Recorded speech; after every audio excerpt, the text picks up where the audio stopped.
정부가 파리 부동산 대책의 연장선으로 부동산 세금을 탈루한 혐의가 있는 286명에 대한 세무조사에 착수했습니다. 가족과 사업체까지 들여다보는 고강도 조사로 이를 통해서 부동산 투기 세력을 근절시키겠다는 계획인데요. 네, 김학환 숭실사이버대학교 부동산학과 교수와 함께 관련 내용 자세히 살펴보도록 하겠습니다. 네, 어서 오십시오. 어서 오십시오. 네, 그렇습니다. 자, 정부가 부동산 대책으로 고강도 세무조사 카드를 꺼낸 게 2005년 이후에 이제 12년 만의 일인데요. 대상이 그때랑 비교하면 이제 그때 당시에는 2005년 당시에는 2,700명이었는데 286명, 이게 10분의 1로 줄었거든요. 네. 이 대상 숫자에 대해서 어떻게 좀 보겠어요? 예. 그때는 이제 아무래도 그 세무조사가 이제 6개 지방청뿐만 아니라 네. 그 세무서까지 나서 가지고 3차례에 걸쳐서 이루어졌습니다. 그런데 그 당시에는 이제 그 기획조사에다가 통상적인 이제 양도소득세 조사까지 같이 포함을 하고 있었습니다. 그래서 예. 이제 대상과 범위가 이제 상당히 넓었죠. 근데 이제 이번에는 이제 그야말로 좀 세금 탈루 혐의가 아주 확실한 이런 사람들을 이제 대상으로 한 겁니다. 그래서 말하자면 이제 일종의 어떤 핀셋 조사라고 볼 수 있는 거죠. 악의적으로 진짜 세금 탈루한 사람들만 그렇습니다. 대상으로. 혐의가 짙은 사람들이죠. 그리고 또 이제 이번에 예상을 깨고서 이제 대상자가 이렇게 좀 줄어든 거는 네. 제가 볼 때는 이제 국세청에서 아무래도 이제 어떤 정책 과제를 추진하는 데 있어서 이런 권력기관까지 동원하는 거 아니냐, 네. 이런 이제 비판이 있을 수 있고, 또 이제 잘못하면 이제 많은 사람을 조사하다 보면은 행정력의 낭비가 초래될 수 있는 거죠. 예. 그래서 이런 것 때문에 이제 그런 비판을 좀 피하고 또 이제 일벌백계를 통해서 투기 세력이 준동하는 걸 막겠다라고 하는, 아마도 이제 어떤 좀 일석이조의 노림수가 깔려 있는 것이 아닌가 이렇게 생각이 됩니다. 그렇군요. 네, 조사 대상을 공개를 하면서 상당히 구체적인 사례들까지 언급했더라고요. 어떤 대상들이 지금 이번 조사 대상에 포함이 됩니까? 예, 뭐 조사 대상을 5개 유형으로 이렇게 분류를 하고요. 예. 상당히 아주 구체적인 사례들까지 예시를 하고 있습니다. 근데 이제 제일 많은 게 이제 뭐냐면은 다주택자로서 자금 출처가 불분명한 사람들입니다. 첫 번째가. 네. 예컨대 이제 뭐 별다른 소득이 없는 20대 후반인데요. 이미 주택을 3채를 가지고 있습니다. 그런데 금년에 또 뭐냐면은 반포에 10억짜리 아파트를 하나 더 샀거든요. 예. 또 이제 27살 취업 준비생인데요. 아파트하고 또 분양권까지 예. 서울에 가지고 있는 이런 이제 사례들이고요. 그다음에 이제 두 번째는 양도 차익을 축소한 것으로 의심이 되는 이런 사례들이라고 볼 수가 있습니다. 본인과 배우자 명의로 그 신도시 같은 경우에 이제 보통 분양권 프리미엄이 높게 형성되잖아요. 예. 그런데 여기서 12차례나 양도를 하고서 세금 400만 원밖에 신고를 야. 안 한 이런 사례도 있고요. 그리고 또 청약 당시의 경쟁률이 무려 33대 1이었고 지금도 한 4억 정도 프리미엄이 형성되어 있는 강남 지역의 아파트 분양권 거래를 하면서 양도 차익이 하나도 없다. 실비율을 하자면 아까 400만 원 내야 될 게 원래 얼마 정도 내야 되는 거예요? 그거는 이제 거래 가액이 얼마에 따라서 그래도 이제 엄청나겠죠? 거래가 틀리죠. 그렇죠. 그보다는 알겠습니다. 많이 탈루가 된 걸로 볼 수가 있죠. 실제보다 매매값을 낮춰서 신고한 저희가 뭐 많이 사용한 단어기도 합니다만 다운 계약 이거를 통해서 양도세 탈루한 사람들도 대상에 포함된다고요. 그렇습니다. 원래 이제 국토교통부 자료를 보면요, 작년 같은 경우에도 실거래가 등의 허위 신고를 한 사례가 네. 많이 적발이 됐습니다. 6,809명이 적발이 됐거든요. 예. 그런데 이런 그 다운 계약이나 업 계약에 의한 실거래 허위 신고 사례가 근절되지 않고 있습니다. 그래서 이번 세무조사에서도 아까도 말씀드렸듯이 전주 혁신도시 같은 데서 배우자 또 본인 명의로 12차례 분양권을 사고 팔고서도 뭐 이렇게 400만 원밖에 신고를 안 했거나 또 프리미엄이 4억이나 형성된 거를 양도 차익이 없다고 신고를 한 이런 것들이 이제 아무래도 그 다운 계약서를 작성한 의심의 여지가 많은 거죠. 예. 이런 사례들입니다. 이번 세무조사에서 이제 탈세매가 있는 본인뿐만이 아니라 가족들까지도 투적 조사를 한다고 합니다. 네. 뭐 정말 제대로 조사를 해서 확실히 받아내겠다라는 이런 의도로 좀 볼 수 있을까요? 그렇습니다. 본인뿐만 아니라 뭐 자녀, 배우자, 부모까지 가족까지 이렇게 다 추적 조사를 하겠다는 거고요. 또 이제 기업을 하는 사람이 사업 소득을 누락시켜 가지고 그 자금으로다가 부동산을 구입했다고 한다면 기업도 세무조사를 받게 하겠다는 겁니다. 그래서 예컨대 그 물품 판매 대금을 현금으로 받아가지고 만든 비자금을 배우자에게 줘가지고 아파트를 사게 했다든가 이런 예. 이런 케이스인데 이런 경우에는 사실 뭐 증여세나 법인세를 탈루한 거라고 이렇게 볼 수 있는 거거든요. 그리고 또 기업 세무조사를 하다 보면 이제 다른 또 탈세 혐의가 드러날 수도 있는데 이런 경우에 이제 형사고발도 하겠다는 겁니다. 기존에는 가족들까지 추적 조사는 안 했나요?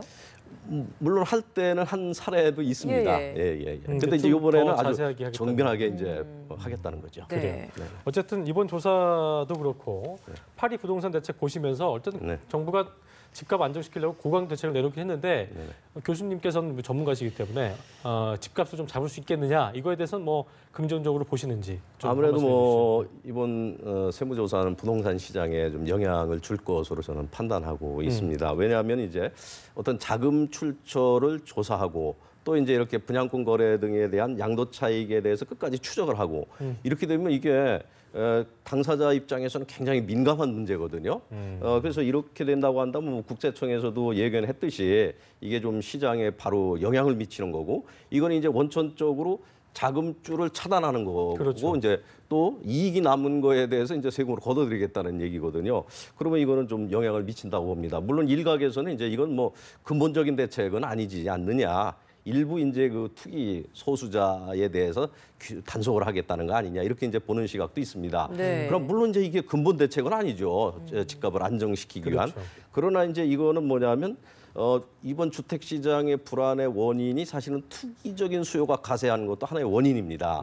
그런데 여기에 대해서 이렇게 강도 높은 세무 조사를 해가지고 투기적 수요를 차단하겠다라고 하는 건 상당히 강력한 메시지가 될 수 있는 거고 이거는 아무래도 주택 가격 안정에도 저는 기여할 수 있는 그래요. 방법이라고 봅니다. 알겠습니다. 네.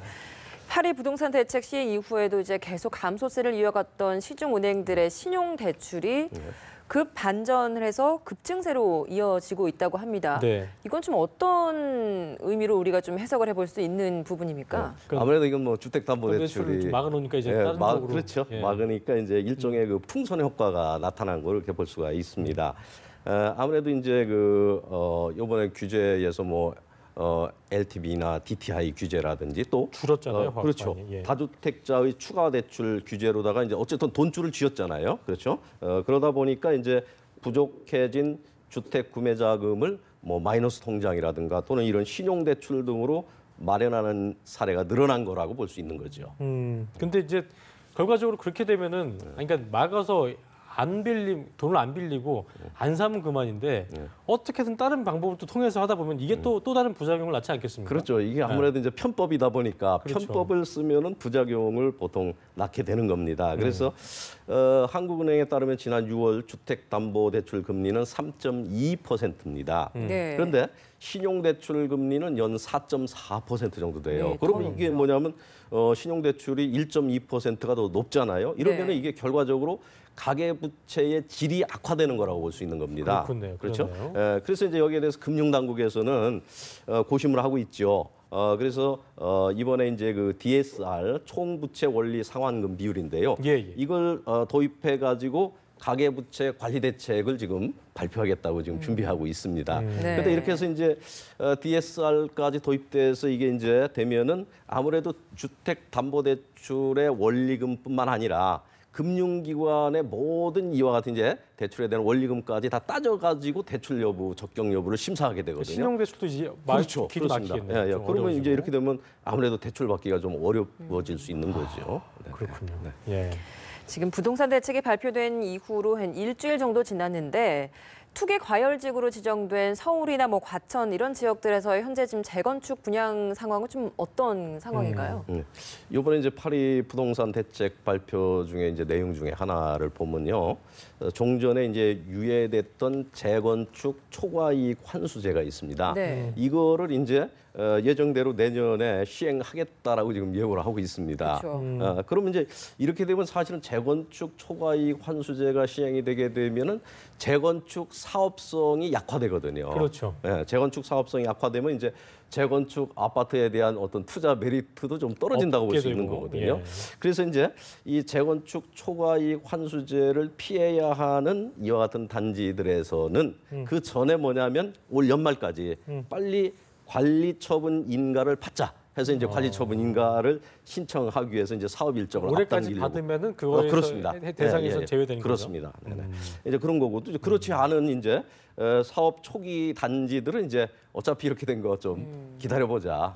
이렇게 이제 느긋한 입장이라고 볼 수 있을 겁니다. 그래요. 네. 자, 서울 강남 재건축 시장을 중심으로 치솟던 집값 상승세가 일단은 뭐 고르게 좀 들어갔다는 분석이 나오고 있는데요. 그러니까 이게 임시 방편이 될지 근본적인 어떤 해결책이 될지는 지켜봐야겠습니다만 정부의 추가 대책이라든가 또 일부 전문가들이 이제 그러더라고요. 임시 방편을 얘기한 사람들은 이제 지역 균형 발전이 안 이루어지면 결과적으로 서울에 다 몰려있기 때문에 이게 되지 않을 거다 이런 비판도 있더라고요. 교수님께서 어떻게 보시는지 한 말씀 해주시고 마무리 짓겠습니다. 이번에도 이제 강력한 대책이기 때문에 일단 이제 좀 정책의 효과를 지켜보게 될 겁니다. 근데 이제 이거 가지고도 이제 효과가 크게 나타나지 않으면 네. 아무래도 이제 다음 카드를 또 생각해야지요.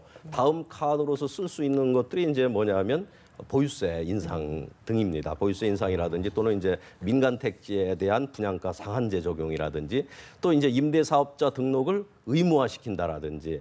보유세를 올리면 실거주자 같은 경우는 되게 좀 힘들어지잖아요. 근데 이제 그렇죠? 보유세 실거주자로서 수입이 이제 없는 임주택 상태에서. 같은 경우는 보유세 같은 경우는 이제 물론 재산세를 올리면 그렇게 되지만은 이제 종부세 같은 경우에는 이제 일정한 금액 이상이어야 되거든요. 그렇군요. 예, 그렇게 되고 예. 그리고 또 이제 이런 문제는 있습니다. 물론 이제 이 보유세는 그 대신 현재 어떤 이익이 실현된 데 따른 여기에 대해서 과세를 하는 게 아니기 때문에 사실은 과세 저항이 만만치 않거든요. 그래서 이거는 이제 좀 신중하게 아마 판단하지 않을까 싶습니다. 그래요. 알겠습니다. 지금까지 김학환 숭실사이버대학교 부동산학과 교수님과 함께 부동산 투기 관련 얘기 나눠봤습니다. 그러면 감사합니다. 감사합니다.